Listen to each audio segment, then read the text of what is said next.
இன்னும் சாப்பாடு செய்யலை. நம்ம மத்தியானம் வெளியே வாங்கிட்டோம். அதனால் நைட்டுக்கு ஒரு பொரியல் செய்ய கேரட் பீன்ஸ் பொரியல். அதுக்கப்புறம் சாப்பாட்டுக்கு அரிசி ஊற வச்சுருக்கேன். பாருங்கள், 2 1/2 ஸ்பூன் எண்ணெய் ஊற்றிட்டு கடுகு உளுந்து போட்டுட்டு அதுக்கப்புறம் 4 வரமிளகா போட்டிருக்கேன். வெங்காயம் போட்டு நல்லா வதக்கிடுவேன். சிம்பிளாக நைட்டு ஒரு நேரத்துக்கு தான், நல்லா கம்மியாக தான் செய்கிறேன். இந்த பக்கம் பருப்பு வச்சுருக்கேன்.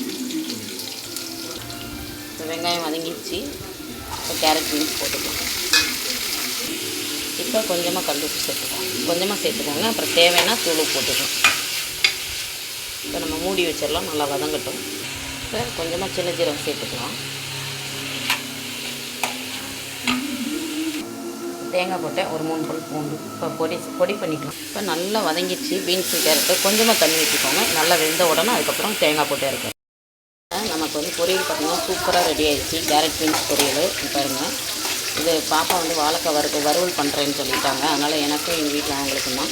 இப்போ தேங்காய் போட்டாச்சு. சூப்பரான நம்ம வீட்டில் பார்த்திங்கன்னா இப்போ கேரட் பீன்ஸ் பொரியல், சாம்பார் இருக்குது, வெண்டைக்காய் சாம்பார் இருக்கும். நம்ம வீட்டில் கேரட் பீன்ஸ் பொரியல் ரெடி ஆகிடுச்சுங்க.